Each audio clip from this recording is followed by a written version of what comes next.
Terzepatide. Welcome back to the Tea with Jade B. I am your emaciated host, Jade. I am now day 3 on terzepatide, which is not semaglutide. I had to chat GPT that. I had this person on TikTok comment to me and they said, how much do you weigh to get on terzepatide? Because no offense, you don't look overweight. And I was like, first of all, thank you so much. Second of all, who the fuck says something like that? Only demons on TikTok, of course. How much do you weigh? How much do you weigh? How about you shove your own foot into your asshole? How about that? Anyways, it is Thursday. I think we're going to change the release date to this episode, to this podcast on Thursdays. It just feels like more of a me day. Like I'm not a Wednesday girl. I'm not a Monday girl. I'm not a hustle. I don't wake up Monday morning with just like sparks flying out of my butthole, ready to take on the day, ready to hustle, win, win, win. No, I don't do that. I'm lucky if I pry my ass out of bed and get to the gym on time. And Tuesdays just like, I feel like everyone releases their podcast on Tuesday. Like, actually, should I be releasing my podcast on Tuesday? No, Thursday's the day. Thirsty Thursday. That was my favorite day in college. Nothing hits harder than a Thursday night drink, if you're asking me, somebody who can't drink anymore because I'm on terzepatide. I mean, I guess I can drink. She said it just might like upset my stomach. And I've noticed my stomach is kind of upset. And people are saying you get nauseous on terzepatide. I personally have not felt any nausea at all whatsoever. I drink a shit ton of water and I actually eat. Like I'm not like not eating. Like I still have an appetite. Everyone's like, good luck. Like you're not going to have an appetite. You're not going to want to eat. And trust me, it's going to take a lot to break down this appetite because I gained weight on Adderall. Like who gains weight on Adderall? Me in college. So I just don't see myself as somebody who's not able to have an appetite on this drug. It's just, we're taking the appetite and we're just turning it down a notch. You know what I mean? Where was I going with this? Oh, other side effects. I've really had zero side effects. Like I'm just like a little less hungry, which is great. Because all I usually do is think about food. And now it's just like a little quieter. People are like, oh, it quiets the food noise. But I expected it to be like silent in my head. It's just like, it feels like somebody who probably has a normal relationship with food. What a concept. Anyways, so I was texting my sister this morning, talking shit as we do. And I feel like that is a lost art of this generation. Just talking shit to somebody and not having to publicly comment on it on the internet. Like all I do all day with my sisters is just send TikToks back and forth of people or send screenshots back and forth of people. And that is something that this generation is seriously lacking. The art of talking shit behind people's backs. When did we criminalize talking shit behind people's backs? That's like actually what you should be doing. Talking shit behind people's backs. It gets it out of your system. You verbally process it and then you move on. Like what you say about me behind my back is none of my fucking business, nor do I want to know about it. If my friends are talking shit behind my back, maybe I deserve it. But like, if it's important enough, they'll bring it to the table. It'll come across my desk. If it doesn't come across my desk, I don't give a fuck. So anyways, my sister and I were talking shit behind people's backs and we were talking about this girl and we were like, she is lost. She is so lost. And I was like, where did I get that insult from? She's lost. Oh, my sister. She said that to me one time. I remember we were getting into this fight at ACL and it was over something that's very controversial that I can't say on this podcast or you guys will probably judge me. And my sister was like, I feel so sad for you. You are so lost. She looked me in my eye, my own sister, my own flesh and blood. She said, I feel so bad for you. You are so lost. And do you know how much that fucking just like, it's like, really, it's such a good read. Like no one can read me like this, bitch. No one comes up with better insults than your sister. Which is so sad. If you don't have sisters, you just don't understand it. Like people think like that's actually psychotic. That's actually me. No, that's just like having a sister. I can't explain it. There was one time we were in Germany. We were at Oktoberfest and tensions were so fucking high in Germany. Like it was just like you could cut the tension between me and my sister with a knife. And it's all because like she doesn't travel as much. She has 2 dogs that kind of like chain her to her house. And when she has to leave her house, she gets a little anxious because these dogs are crazy and they just like run her life. And who is she going to take that out on except for me? Like, I'm the easiest person for her to take it out on. Also, I'm really fucking annoying too. So like, I am just already grating on her, plus the fact that we are sisters, plus the fact that we're in a foreign country we've never been to before, plus the fact that we're at a whole festival dedicated to drinking. It was bound to happen. And we were talking about this guy that she had dated. I'm just going to say it. Okay. We're talking about this guy that she had dated who had a mullet, but it wasn't like a normal mullet. Like a normal mullet like looks like intentional. Like this looked like a guy who it was like a spiky mullet with like a tiny tail. I feel like mullets need to have at least like 3 inches of tail for it to feel like something. And I feel like when you are in that in between stage, you're just growing your hair out long. Then you cut the mullet when the tail is at an appropriate length. Like he had somebody cut a very tiny baby mullet and it was just like very unattractive. And I was like, he had come over to meet my family. And my sister, like, we're outside and like he had gone inside and she's like, so what do you think? And I go, you didn't tell me he had a mullet. And she goes, why the fuck would I tell you he had a mullet? I was like, because that's not just like a mullet. That's like the weirdest mullet I've ever seen in my life. And then from that point on, that happened in May. Oktoberfest was at the end of September. She had carried that mullet grudge with her and I didn't know it. It was an unknowing grudge. She did not bring it up to me once since then. So imagine my surprise. I have this. Well, we hadn't even drank yet. We were at the first day of Oktoberfest. They make you wait until noon, so the mayor can tap the keg or whatever it's called. Yeah, tap the keg. So then we can all drink. So we're all antsy and sober, which is honestly worse than if we were balls deep drinking. So we're just sitting there. We're having conversation. She brings up the mullet thing, and I was like, "What the fuck? Where did that come from?" And that's what started the tension. And I was like, she's like, you are the most judgmental person I've ever met in my life. And I was like, okay, that is like a crazy mean thing to say. I'm the most judgmental person you've ever met in your life, in your entire life. Even out of all your enemies, I'm the most your sister. And she looks at me like, what? Like, I thought you knew that. Like I just basically, it's like she said, your hair, no, not your hair. Well, I guess like my hair. No, it's like she said something that was like a fact. Like she just looked at me like, oh, I thought you knew that. What? Like, oh, no one told you you're the most judgmental bitch anyone's ever met? Oh, what? That's weird. You are. And I was like, you're psychotic. You're psychotic, Jesus Jugs. And that's on being sisters. Tee-hee-hee. Speaking of talking shit about people, one of my favorite things that influencers do is, and I was talking about this with somebody. I was talking about this with somebody the other day. My favorite thing influencers do, and I think what makes a really successful influencer, is when they say the most generic shit with their whole fucking chest. Like things that are just so obvious to everyone else, and they are presenting it to their audience like they just invented the wheel. Like, here it is, guys. Here's this amazing information. Like, there is this girl, and honestly, let me just back up real quick. This is why they are rich and we're not, because you have to have this specific ratio of delusional confidence mixed with a lack of self-awareness, and it has to be the perfect kind of ratio. That's what makes a successful influencer, because they have to be able to get on the internet and be like, I've been really loving eggs and toast for breakfast recently, and say that with full 10 toes down. 10 toes down. I've really been loving eggs and toast for breakfast recently. And you have to sit there and be like, wow, that's groundbreaking. Eggs and toast for breakfast?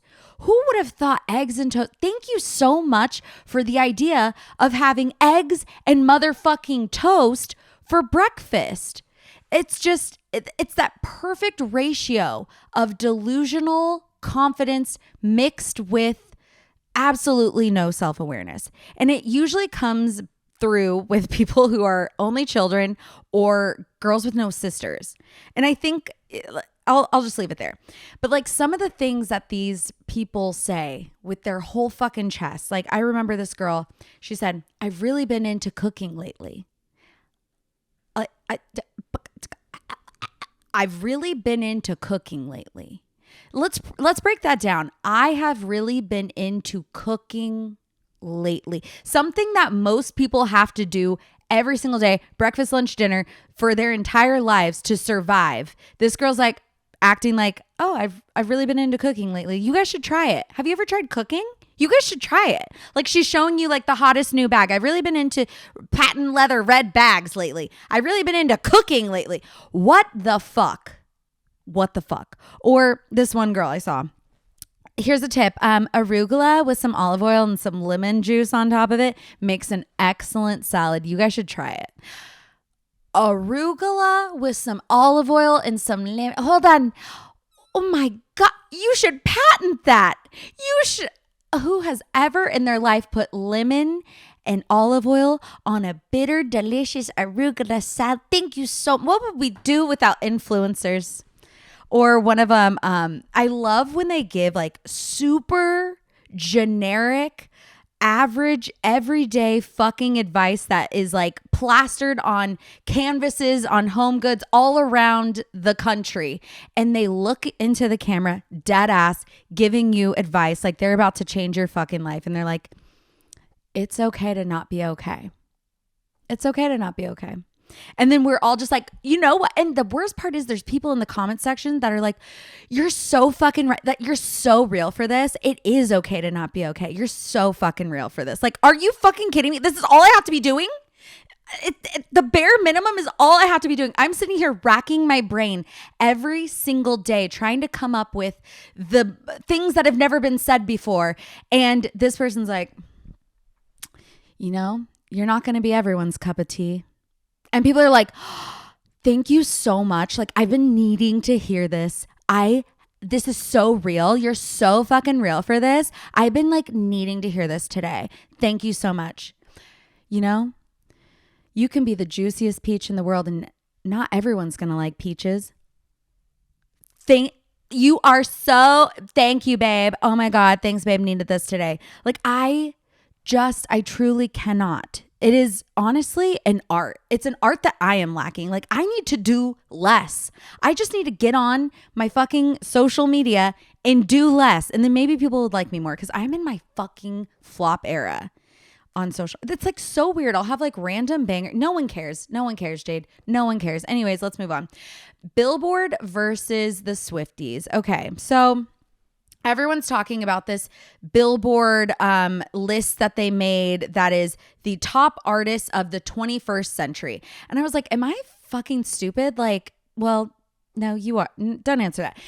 I was like, the 21st century, is the 21st century over? Like, why are we ranking the 21st century best pop stars? Like, is it over on January 1st? Like, is it over now? When is the 21st century? So I Google, when is the 21st century?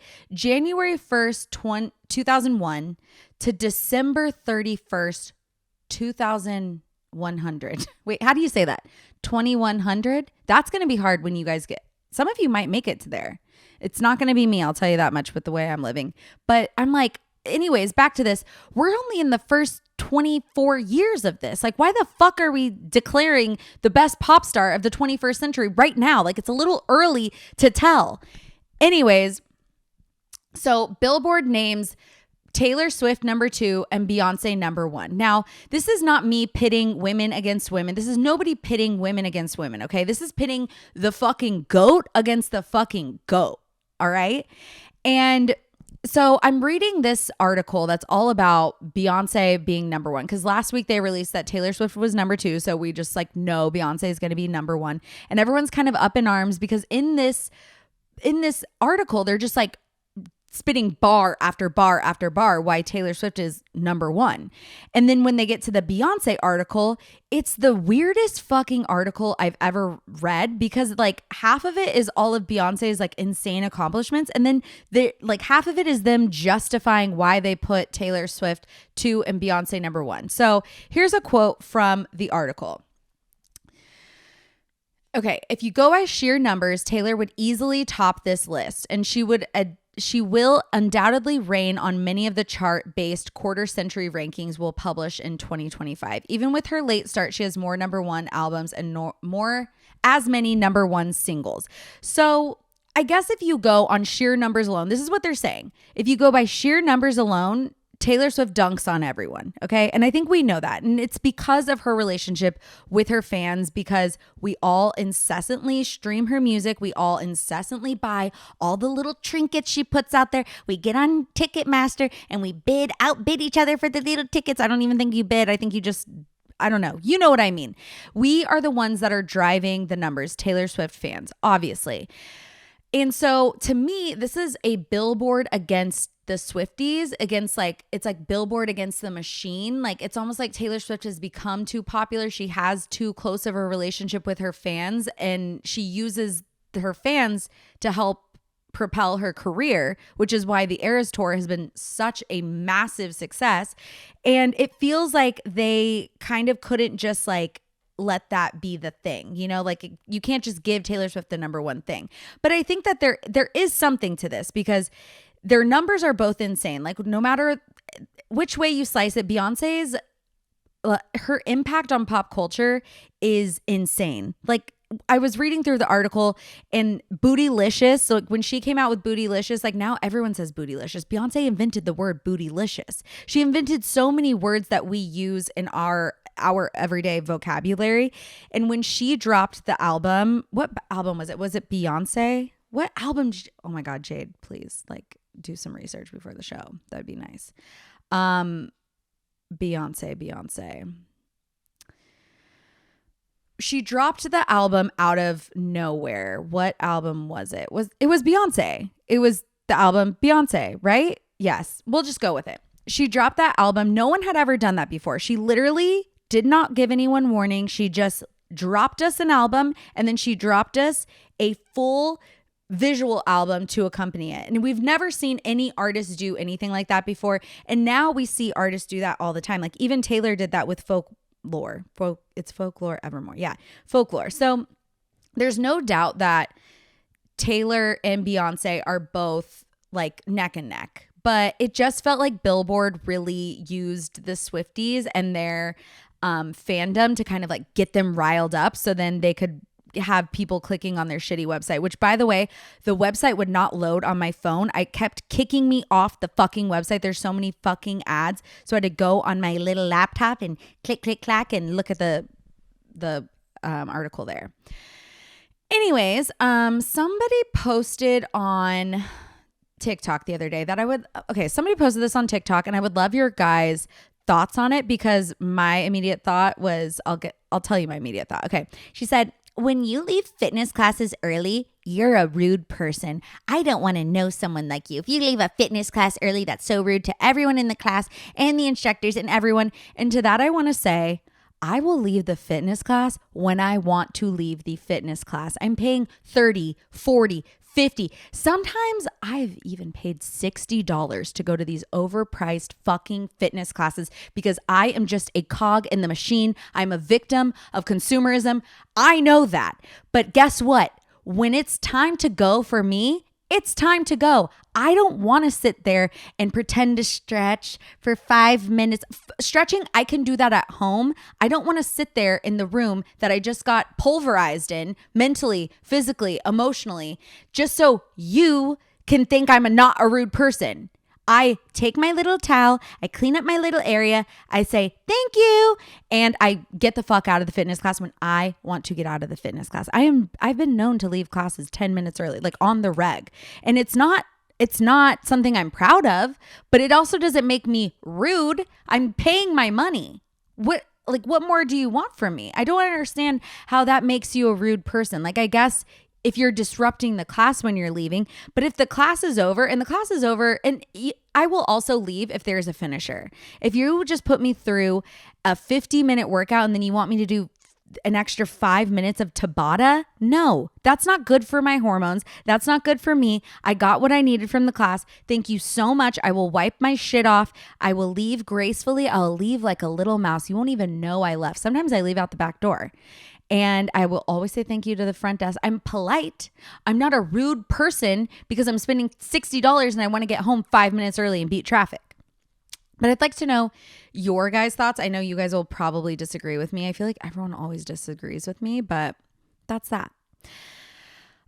Moving on. Oh my God, it was Thanksgiving weekend and we spent the weekend up in Fort Worth. My family lives in Keller, which is right next to Fort Worth. People don't know that I'm like actually kind of from Texas. Like I grew up in California, but I moved to Texas in the middle of high school. Just let's take a second and unpack that for a second. I was born in Glendora, California at the Glendora Presbyterian Hospital. I went to Glendora schools from the time I was 2 years old.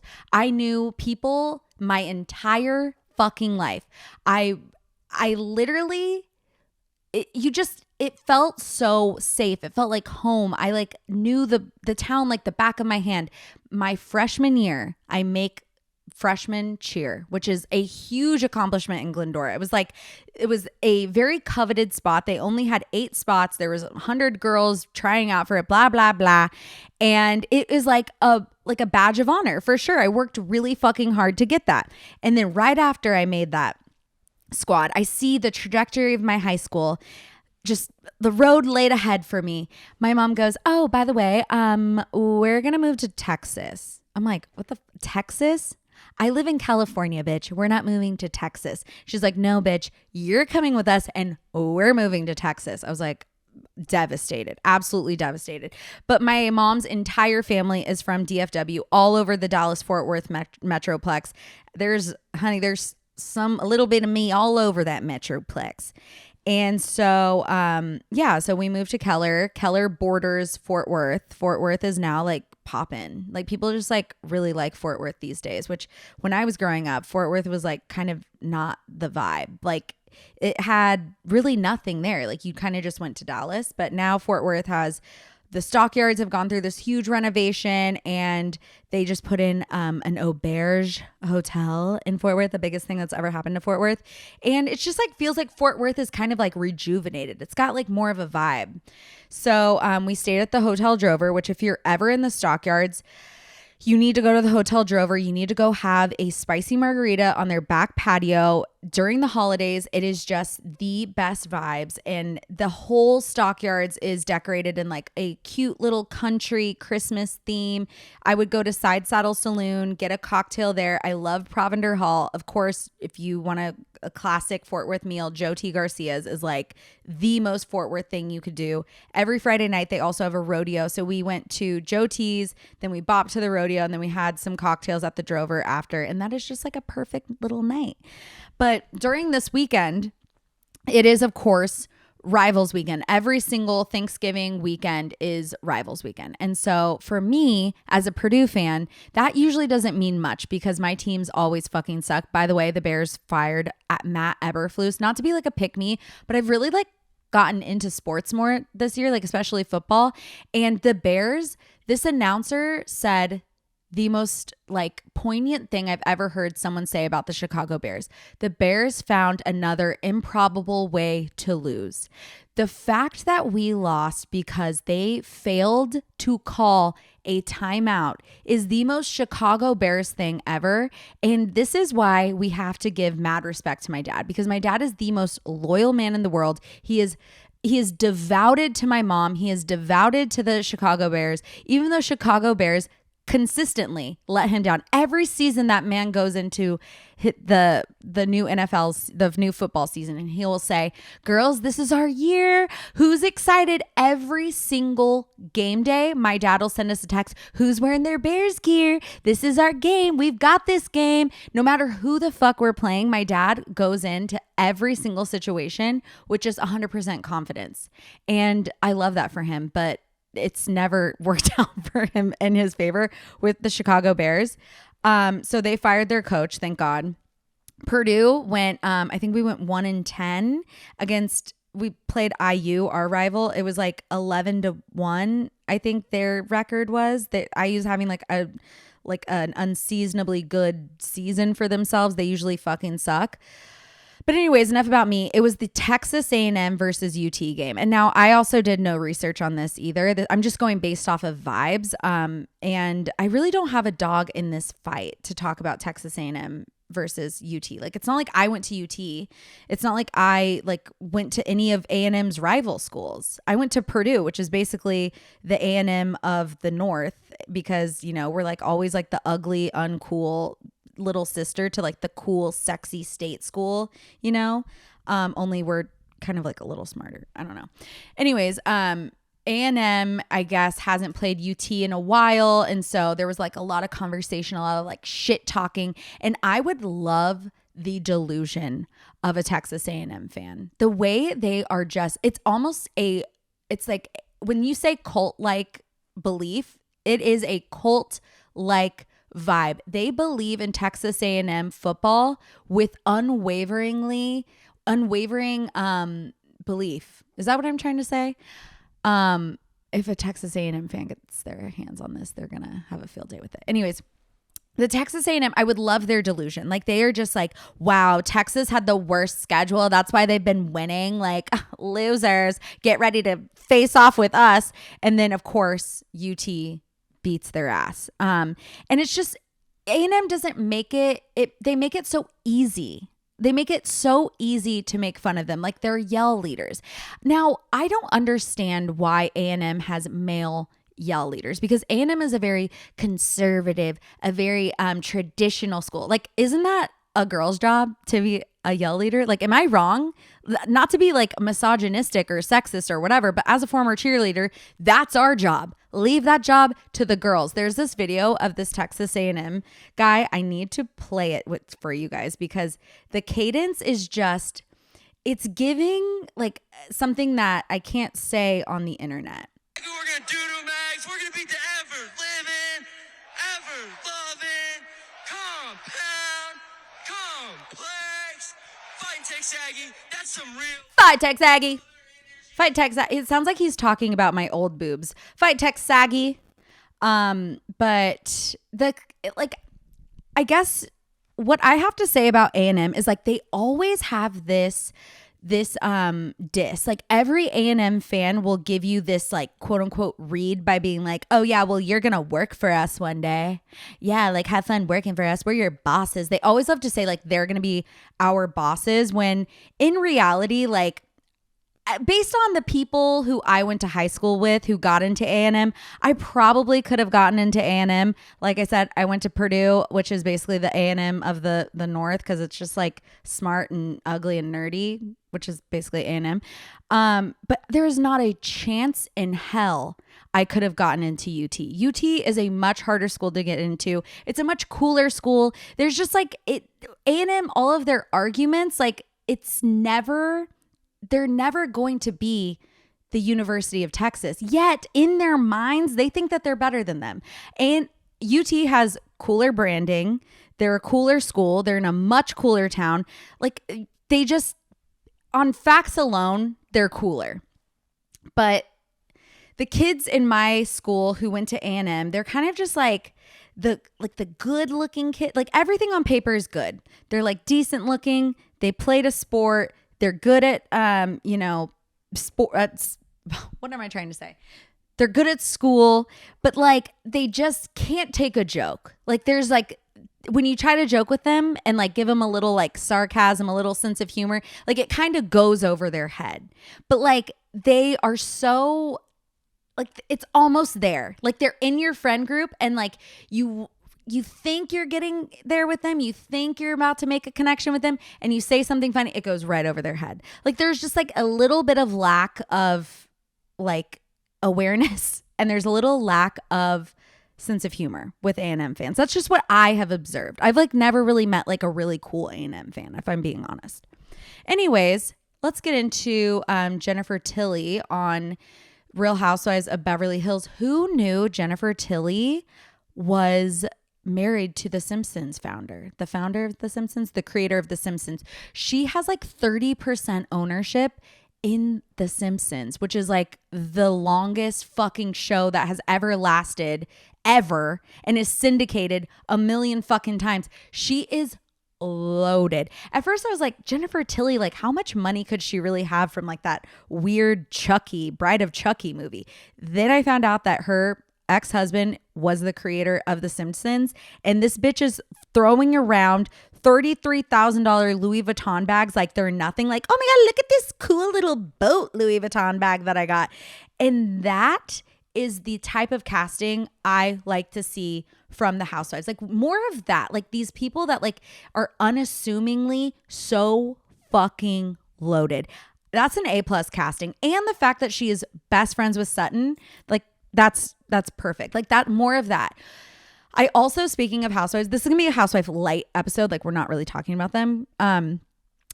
Speaking of Housewives, I just caught up fully with Real Housewives of New Jersey. Now I had like popped my little toe in and out throughout the like past, I guess, 3 years. I kind of fell off during COVID with Housewives of Jersey. But I fully caught up, and I have to say, what a fucking shame. What a shame, because you have such a stacked cast. Jennifer Aydin is such good TV. I can't help but like Jennifer Aydin. Like I can't help it. Like I don't agree with most things she says or does, but I think she is such a good mom. I love watching her and Bill. I think Bill is such a fun house husband to watch, and I love her. And then we have Melissa. Love or hate Melissa, she is such good TV. She's fabulous to watch. Even when she doesn't really have like a big storyline, I really just like watching Melissa on my TV, and I like her takes on things. I think she's pretty well spoken. I think she's one of the best, most well-spoken people on that show. And I really like her and Joe. I actually love all the husbands. Like Real Housewives of New Jersey is one franchise that I don't mind that the husbands are like such a big focus of, because they all are just like really like fun to watch. Then we have Teresa, and I always like go back and forth on Teresa. Teresa's like a Ramona to me. Like she is like my godmother. You know, Teresa feels like an auntie, and like I don't always like my auntie, but like I always love her. And she's mostly on the wrong side. Like I really have to say, like I disagree with a lot of shit Teresa says and does. I think she's like really fucking vengeful, but I still like her. I just really like watching her. I love watching her as a mom. Like that's what redeems it with me. All of these women, I love seeing them as a mom. I really fucking hate Louis though. I don't like Louis. He gives me like the heebie-jeebies. Who else? Margaret Josephs. Margaret, I think, is like, it's like the other side of the coin from Teresa. She's just as vengeful. She's just as, tit for tat. She always has something in her back pocket, but I love Margaret. I love watching her. I love watching her talk. I think she is one of the most witty people that we've seen on The Housewives. She always can like, she can dish it and she can take it and she can like hold her own, which I love in a housewife. Jackie's sole purpose on that show is for people to like have someone to hate. Like I feel like it's like we can all agree Jackie is giving like loser vibes. She's also a Libra, which is like there's like no good like Libra housewife, which is sad as a fellow Libra. Like Libras, you want to like love Libras. Like Libras are like Gwyneth Paltrow, Snoop Dogg, Kim Kardashian. Like you want to like, they're kind of like charismatic people. Jackie is not representing the Libras very well. Who else is there? The newcomers. Rachel Fuda. I feel like we didn't get enough of her. I do like watching her. I don't feel as passionately about her as I do the other ones. Danielle, I really started to like Danielle at the end of this last season, which sucks because now they probably aren't all coming back. Ooh, Jen Fessler. Obsessed with Jen Fessler. We need them all. Like, it sucks because we can't go on. There's no way to move forward with their cast, which sucks because it's like each one of them is a goat, but it's like they've reached the end. Like they've reached the end of like the rainbow tunnel of, the Super Mario game. They won, they beat Wario, it's over. And it sucks. And I really hope that they can figure out a way to like revamp New Jersey because I don't want what happened to New York to happen to New Jersey. We need to fix New York, Andy. We need to fix New York. Something is not working. You are in the epicenter of the world. You are in the center of the world. And you can't find me a group of girls who have deeper connections, deeper roots to put on a show. That's the thing about Housewives. Like, you really need people who have real friendships outside of the show. You can't just put together a cast of random people like that. It's very evident from New York that these people just don't know each other. Why aren't Jenna Lyons' friends doing this? We need more of like the Jenna Lyons and less of like the Bryns. No offense to Bryn. I really wanted Bryn to work because she is a Purdue alumni, but it's just not working. Anyways, we're gonna we're gonna get a little deep here for a second because what are we at? 35 minutes. Okay, so it is obviously the holiday season. The holiday season for me, it is not my favorite time of year, which I feel bad saying that because it makes me feel like I'm a Grinch. I'm just like, it gets me so stressed out. And I think part of that is because of my past. So I've talked about this before, but 6 years ago, I got divorced from somebody who was suffering from addiction. And that, I think during the holidays, it really brings out it. The holidays like really is a bad time for people who are suffering with addiction. I think the holidays are already stressful. There's a lot of like money issues that come up during the holidays. I feel like people are really stressed about buying gifts. And I feel like money is a huge agitator of addiction. I think being so close to people, like being around a lot of friends, a lot of family, it stresses addicts out because then they're not able to hide their addiction. And I found that that's like the addict's number one thing that they want to protect is their addiction. And so I wanted to talk a little bit about that today because I feel like when I was going through this, there was nothing online about addiction that I could relate to at all. Everything online that was like even talking about addiction, it was very much like intervention-esque. It's when people are at their absolute lowest of the low. They're living in like trap houses and you just don't know how they get from like normal human beings to there. And then I couldn't really find other people who were like me going through it. So I found out my ex was an addict when I was 28. I was so young. You're so young when you're 28. And I felt really alone. I felt like I had a lot of goals that I wanted in my life.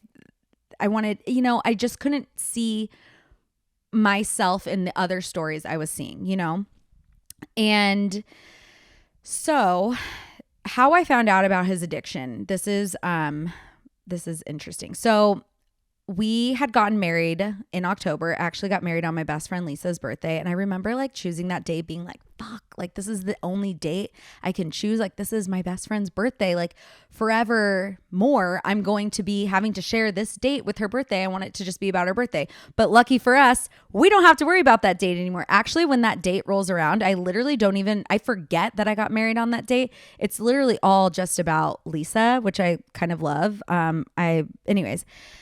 So it was 2 months after we had gotten married. And ironically, we were getting ready for this Christmas Big Ten bar crawl in Manhattan Beach. And it was something that we'd look forward to every year because we have a lot of friends that went to Big Ten schools. And it was just like such a fun thing to look forward to. And I remember the morning we were getting ready, I had like left the house to go get a coffee or something. And I came back and he was on the phone and I was like, oh, that is not a good phone call.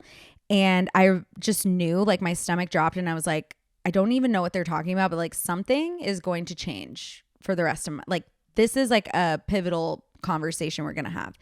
And I remember I was like, oh, who was that? And he was like, oh, I was on the phone with a treatment center. I want to go into outpatient treatment for an addiction. And I was just like, I remember it is so crazy. Like my stomach didn't even drop. I didn't feel any anxiety. I felt calm. I felt like just complete silence and calmness. But I knew, I was like, this is not going to end well. Like, this is not something that like I think we're going to get over, because like addiction is such an intense thing. And I just don't know if I'm somebody, we're so new into this. Like, I don't know how I'm going to handle this. Like, this is like a huge thing for us to tackle.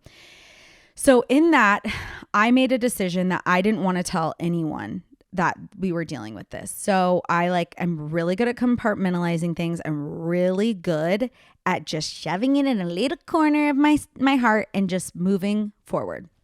So that's what we did. I was like, okay, well, are you going to drink today? Like, of course, like taking things step by step. Like, okay, step one, are you going to drink today? Yes. Did we get shit faced at this bar crawl? Yes. Am I proud of that? No.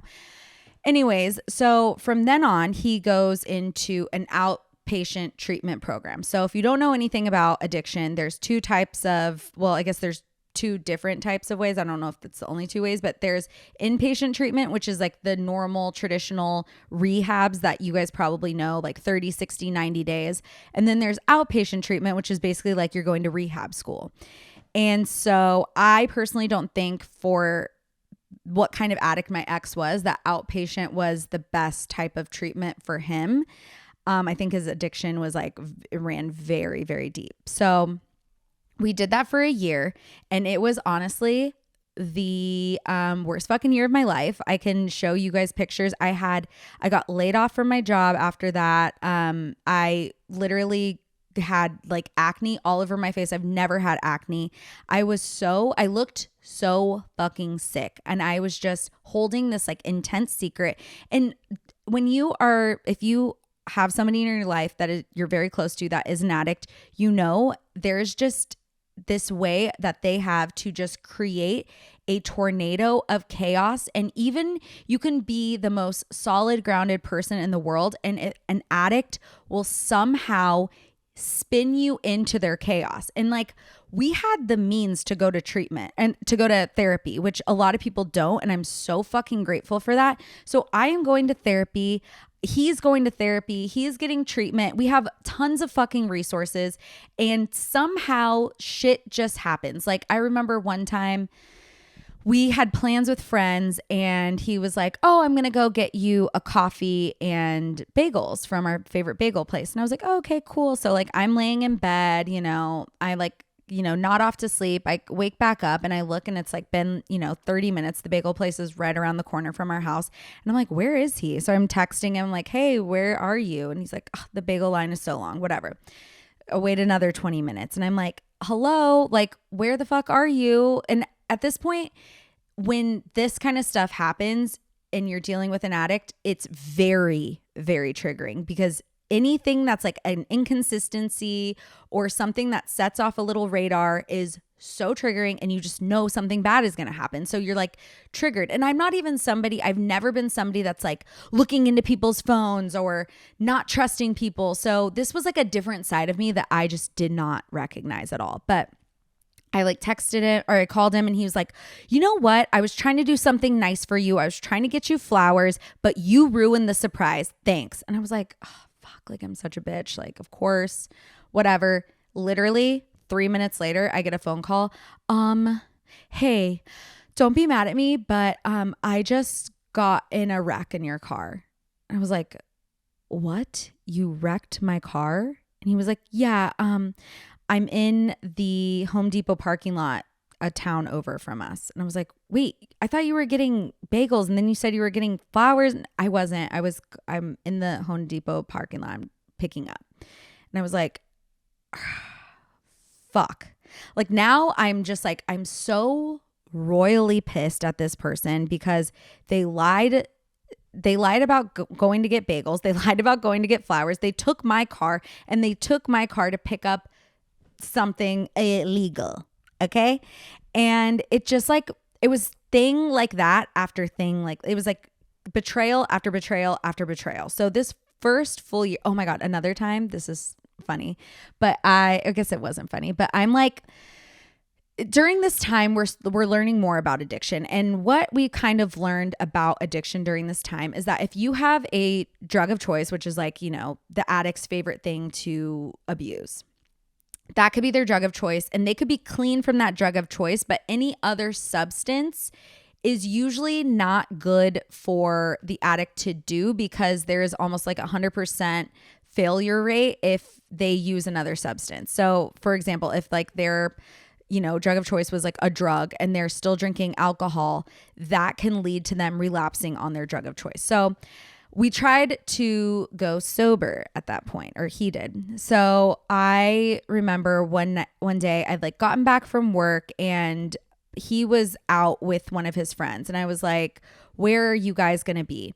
And they were being like really dodgy with me, like, oh, we're at this bar. No, wait, we're actually at this bar. No, we're at this bar. And I was like trying to come meet them on the peninsula, and I was like already like not into the idea of them drinking, and I wasn't into the idea of him hanging out with his friend, and they kept lying to me and they kept going back and forth with where they were at, and I just knew something was wrong.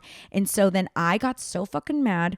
I kicked the bathroom wall, which I'm not like a physical person at all, but I was just so fucking angry, like an anger that has never boiled up inside me like that before. I kicked the wall, and I didn't think the wall was gonna give in to my kick, and I kicked a big ass hole in the wall, and I was like, my life is at a new low. Like, I'm literally married to this addict, and I just kicked a fucking hole in the drywall of our bathroom. Like, what kind of life am I living? So anyways, that whole first year didn't tell a soul.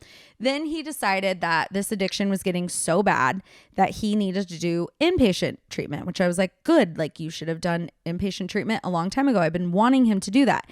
What day does he decide to go to inpatient treatment on? The day after our wedding anniversary. So basically at this point, like, I didn't even have a real first year of marriage. I'm sure as fuck not having a first wedding anniversary. And so the whole day of our wedding anniversary, he spent getting high, because that's what usually addicts do before they go into rehab. They want to get as high as they possibly can before they go into rehab. And of course, he's lying to me, telling me he's not getting high. He didn't feel like going to dinner. He didn't feel like doing anything special. So I just sat and watched Housewives. It's going to make me cry.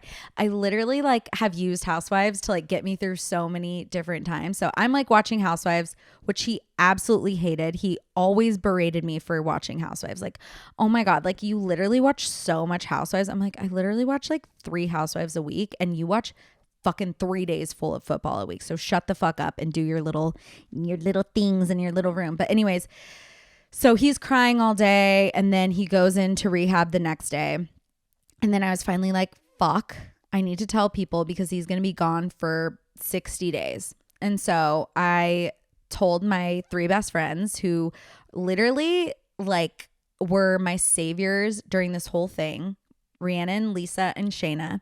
And of course, my family too. My sisters were so supportive during this. I also told my family. I didn't tell my sisters for a full year. Isn't that so crazy? Like, I did not tell a goddamn soul. Like, literally 2 people knew.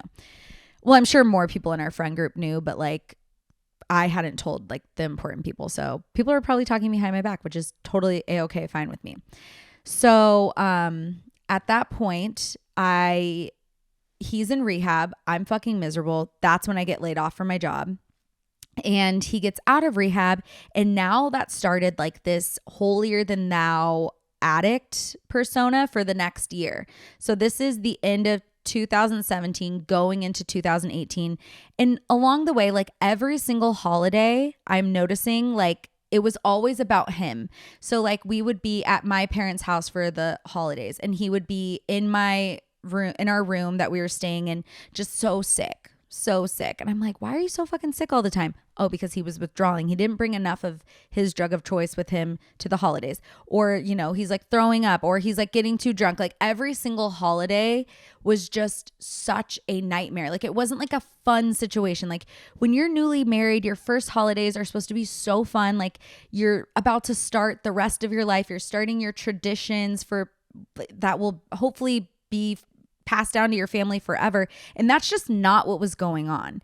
So that first holiday was fucking terrible. I remember he was freshly out of rehab, like literally like probably weeks out of rehab. And I was like, we don't have to go to my family's house. He wanted to go. My mom's best friend came into town, and I like we had a chat with everyone. We were like, okay, we're not going to drink unless he feels comfortable with us drinking. He said drinking was okay. We like toned it down so much. I'll never forget. This is so crazy. So he was not feeling good because he was using. He was telling us he was sober, but like I guess spoiler alert, he was using the whole time. He was not feeling good and we had to run errands. So we were like, okay, well, why don't you just stay here? And he's like, okay, yeah, I'll stay here. And my dad had just had back surgery, and he obviously had medication for his back surgery in my parents' room. And I remember being like, okay, like we're gonna go, whatever. And we're like out to lunch, and I look at my dad and I was like, did you leave your medication at home? He was like, yeah. Like, why would he not? Like, why would he bring his medication with him? And I was like, oh my God, like, what if he relapses? Like, what, like, why would you leave your medication at home? We all start like berating my dad. We're like, why the fuck would you do that?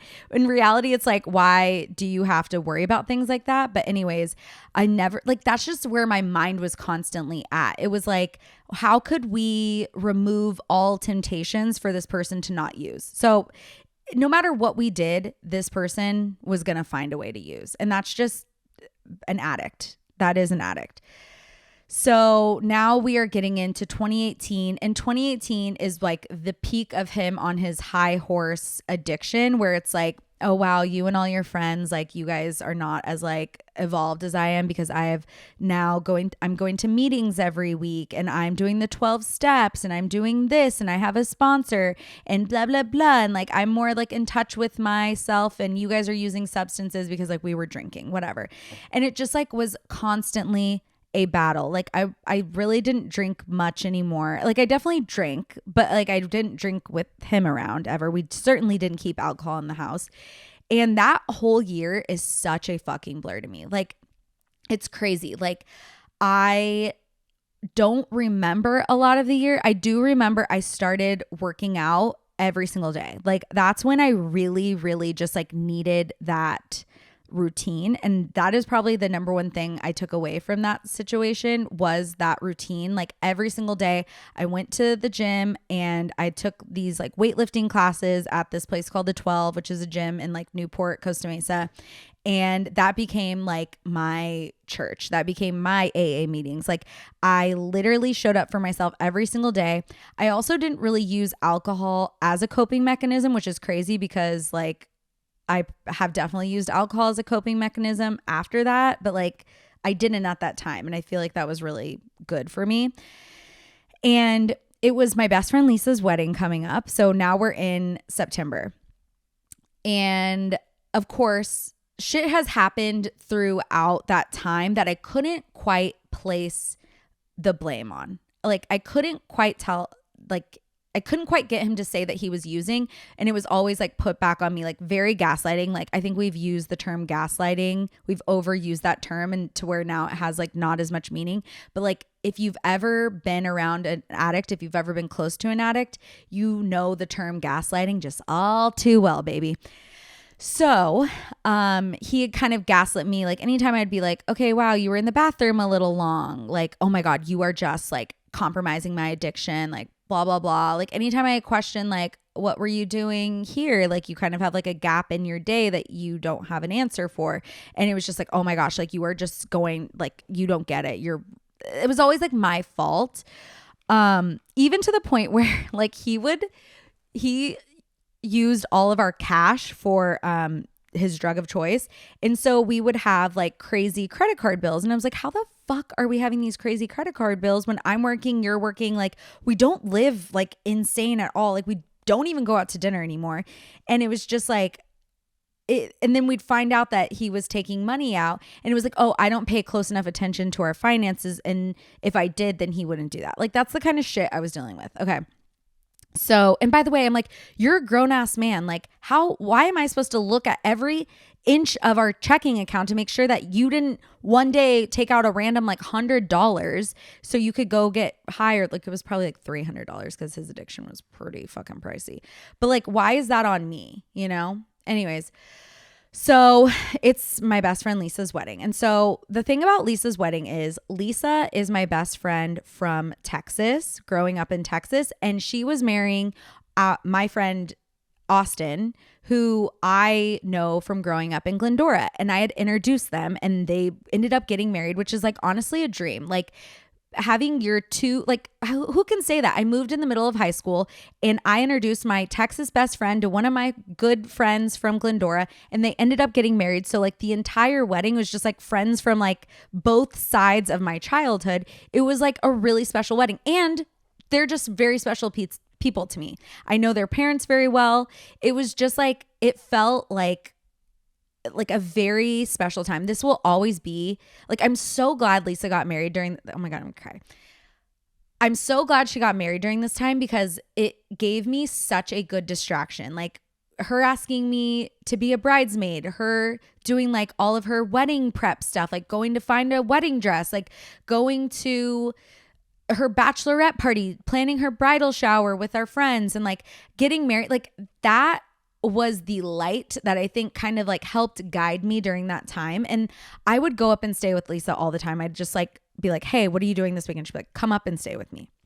And so I'm so lucky to have had her so close by because she is like, you have those friends that are like your home. Like Shayna and my other friend Rhiannon were definitely like that too, but they didn't live near me. And like, I just like needed like home. Like I didn't even need like my close friends. Like I needed like home friends, And so Lisa's wedding, the one thing I had, this is getting really deep. Okay. The one thing I had asked of Lisa or not Lisa, I had asked of him, I was like, you know what? This is a really special wedding. Can I just have this weekend to kind of like do what I want to do? Like if I want to drink, I want to drink. If I want to like stay out late, I want to stay out late. Like I don't want to be chained to this person because this person would always make us go home early. And I was happy to support him, but like just not this weekend. Like can't this weekend just be for me? And he said yes. And another thing I kind of regret is that my best friend Rhiannon, we were supposed to get a house together because Lisa got married in Palm Springs. We're like, this is going to be so fun. We'll get a house with a bunch of our friends and it'll be so fun. And then we had to back out of that.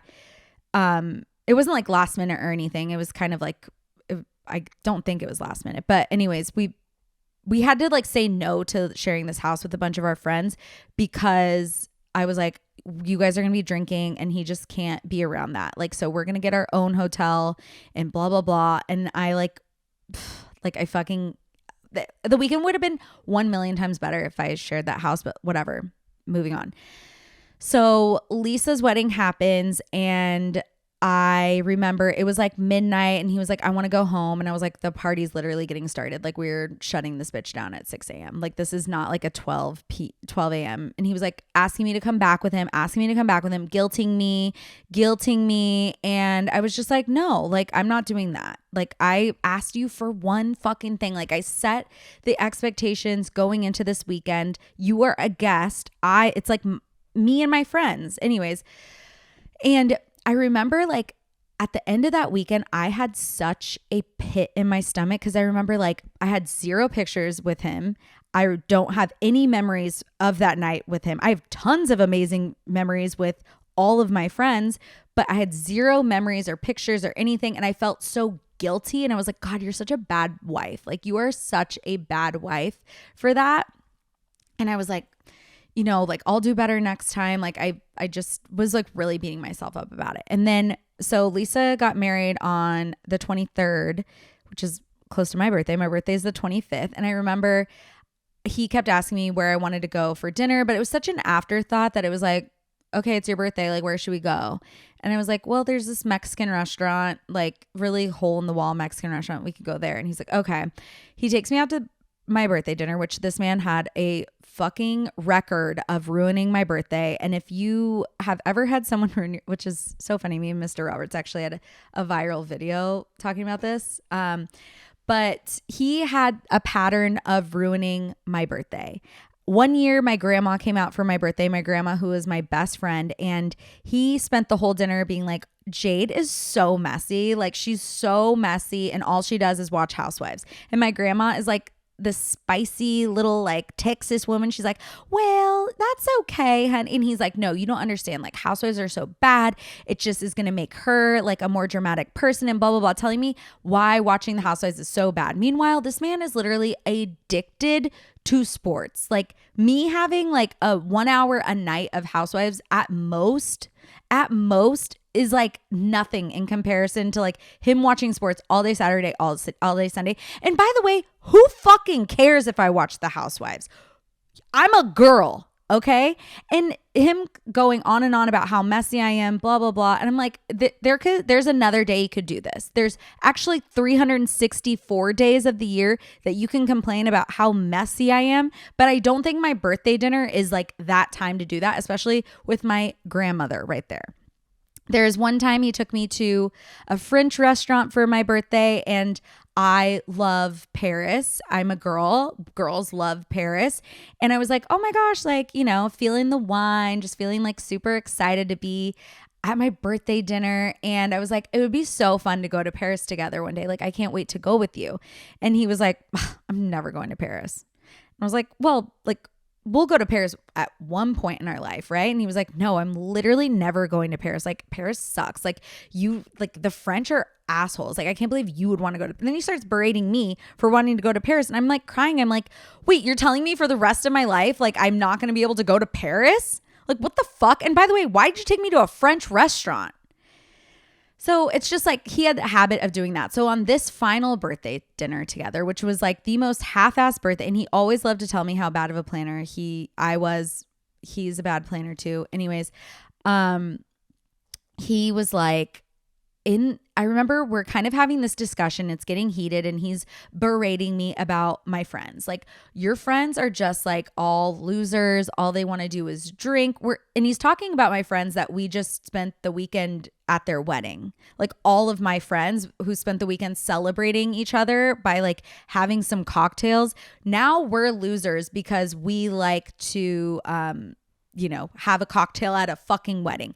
So he's on his little addiction high horse, just berating me at my birthday dinner. And I'm like, okay, like, well, and he's like, I just don't think this is going to work out because of you and your friends. And like, you guys can't stop drinking. And I'm like, it's not that we can't stop drinking. We just got off a wedding weekend. Then he goes to the bathroom and he's in the bathroom. And I'm like, okay, a couple minutes are down. 3 minutes, 5 minutes, 10 minutes. And I'm like texting him and I'm like, what are you doing in there? And he's like, I'm going to the bathroom. Jesus, can I have some privacy? And I'm like, yeah, but like, you've been in the bathroom for 10 minutes. Like, why are you in the bathroom for so long? Then I'm like, it's like 15 minutes at this point. He was in the bathroom for a long time and I'm like sitting by myself. And he comes, and I'm also sober as fuck on my birthday, which is like, fine. But like, I didn't even have a margarita in my system. I'm just like sober as a jaybird. And I remember him bolting out of the bathroom, coming to the table and yelling at me. And that's when he said, this is never going to work out. You are compromising my sobriety. You constantly questioning me is compromising my sobriety. You don't have the right to do that, blah, blah, blah. And I just remember just feeling so defeated. I'm like, this is it. Like, I don't know how to move past this with this person. Like, I'm having a conversation that doesn't make sense. And I think the thing that people don't understand, and when I tell people I found out my ex was an addict 2 months after we got married, their number one question is always like, well, how'd you know? How did you not know? Like, you guys knew each other for so long. How did you not know? And usually those questions are well-meaning, like truly, like, how the fuck didn't you know? But sometimes I think I get insecure about it because like it comes from a place of like, well, how did you not know? Like, you're so fucking dumb. Like, I would know. And that's totally me taking that, out personally. But sometimes that people probably do think that. Anyways, so, but like, I think addiction isn't always what you think it's going to look like. A lot of the time on TV, like I said, like you think it looks like this intervention low point, and that's usually people's rock bottom, but it doesn't always look like that before it gets there, because addicts are really good at hiding their addiction. It's their number one thing they want to protect because they need to protect this addiction. No one can find out that they're an addict, because if they do, then that addiction might be taken away from them. They might not be able to get that thing that they are so heavily addicted to, you know? So why did I say that? Okay. Okay, so now we are getting into October. So he's also traveling for work every other week. Like, he is constantly gone. So it's a very easy thing for him to hide when he is using. And it was always easy for him to hide because he was always traveling. So at this point, I plan a girls' weekend with a couple of my friends to go to Chicago, and I was going to miss him when he got home. So I would be getting home and he would have already have left to go on his business trip. And my friend, I remember I was out with my friends and I got these like weird texts from him, and it was like, I hope you have a good life, Jade. And I was like, what the fuck? And I remember just like getting that and knowing it was bad, and then just like tossing it out of my brain, because like my brain couldn't possibly take another thing. And he was sending me the weirdest text messages, and I was just like, okay, whatever. I get home Sunday night and I log on to our desktop Mac, and I will never forget seeing the incognito Google browser that said, does blank overdose affect your eyesight? And I was like, are you fucking kidding me? This fucker has been using the whole time, and I finally know for sure. I have it in writing. He is using. I had known for so long, but like until you have the evidence in your lap, it just like hit me, and I was like, you're done. You're done with this. Like, you're absolutely done. I've never felt so clear in my life. I've never felt so clear that I needed to get the fuck out of that marriage. So, and by the way, we're going to therapy this whole time. We're making like boundaries, real boundaries, not like influencer boundaries. Like, don't let somebody get to you. Set boundaries. Like, no, it's like, if you continue to use, the marriage is over. If you lie to me about using when I ask you, the marriage is over. Like, we had to set firm boundaries. If you do this, then this, you know? So we had like been going through boundaries, like he had crossed off all the fucking boundaries at this point. Like, you know, don't spend my money, don't lie to me, don't do drugs in my house, like blah, blah, blah. And then it's like at that last point, it was like, this next time it's done. And so I called him and I was like, I saw what's on the computer, and we are no longer married. Like, we are separated. And he hung up on me. And then he called me back, and he was trying to like beg and like, you know, gaslight and blah, blah, blah. And it just was like the most clear moment. I remember I called like the closest people to me, my mom. I think I called my sister. I think I called like Lisa. And I was just like, I'm done. And after that, like his family's like fucked up. But like, anyways, that's the beginning. I guess that was like the end of the end, but the beginning of the rest of my life. Because after that moment, I remember being like sad, like a normal sad, like getting out of a relationship is sad. But like, I have never had such a weight lifted off my shoulders. You can see it in my face. Like, there is like there's a marriage Jade that just like looked so sad, like looked so sick, looked so like had this extra like weight. And I don't mean like extra pounds. It just like felt like I felt so heavy, and I looked like I was carrying something, you know? And then after that, like I had the most insane glow up ever. Thank God. Like, I was the fittest I'd ever been. My hair was so long and healthy. My skin looked so good. I just looked like an absolutely brand new person. Like, it was crazy. And I guess like I've been chatting for a really fucking long time, so we can leave it there. But I guess the point of me sharing this is that I had no one to relate to during this time, because like I said, I didn't really feel like I didn't feel any stories that felt familiar enough to me to find like hope in them when I was going through this thing with this person. Like, and I just want you guys to know that you're not alone.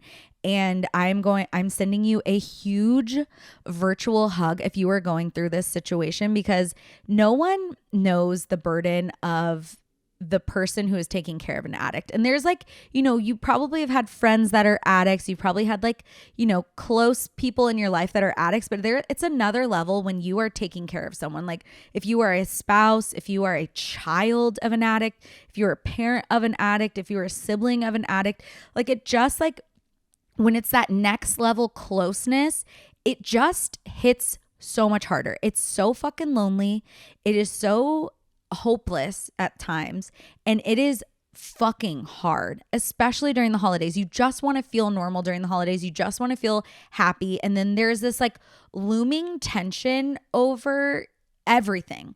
Like everything has a looming tension, and it's like, are they using? Are they lying? Are like, what's going on? They've been in the bathroom a little too long. Like they are looking like a little tired. Are they tired? Are they something else? Like it's so fucking hard. So if you are going through that, my DMs are open. I've had lots of chats with people who I've shared my story with in the past. And I just want you to know that like it can be better. And it will get better. And like, I'm just sending you a virtual hug, a big, big hug and a big kiss on your cheek. So anyways, God, that was like the most like real vulnerable I've been in a long time. She has range. Okay. We just talked about Taylor Swift and the Billboard charts and the Texas A&M Aggies being fucking losers to my ex's addiction. So if you guys have any questions, please let me know. I would love to like start a conversation, and I hope you guys have a wonderful holiday season. I'm going to Orange County this weekend and I'm going to whoop it up. But not too much because I'm on tirzepatide. Tee-hee. That was Hank yawning. He said, "Mom, get the fuck off this mic. You've been yapping for far too long." Okay. So everyone, please rate this, review it, send it to your friends. Like it, comment. Your girl's got to eat, your girl's got to eat. And if you keep me fed, I'll keep you guys fed. And that's it. Bye.